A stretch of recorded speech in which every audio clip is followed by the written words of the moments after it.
If you love Red Burgundy, but the prices have just gotten a little out of control, I recommend that you stay in Burgundy for another red wine that's made out of Gamay.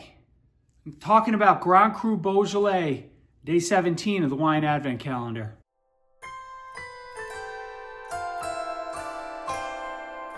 Welcome back to Drinking It In.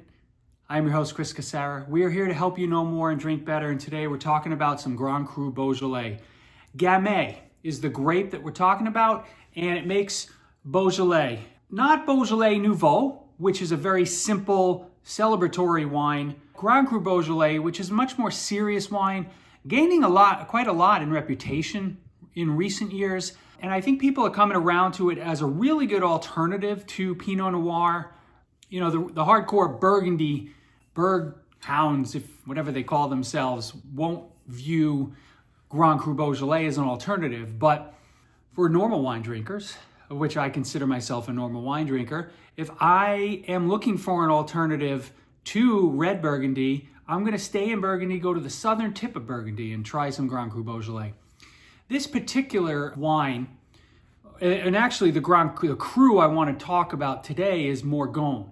Now, this particular wine is a Morgon wine from the Côte d'Épée vineyard within Morgon, one of the most prestigious vineyard areas in Beaujolais, but certainly in Morgon.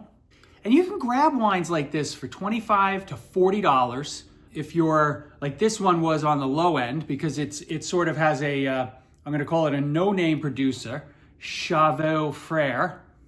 I'm calling them no-name. They might be huge, I don't know about it. And then you can have other producers, Jean-Marc Bourgault, Folliard, M.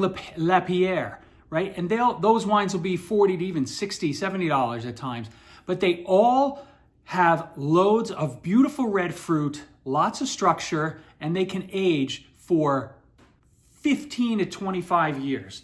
And I say that with confidence because I've had a couple of wines from the region that had 20 years of age on them and were stunners and still had life left in them. That's what I want to get you thinking about on this day, a week before Christmas Eve.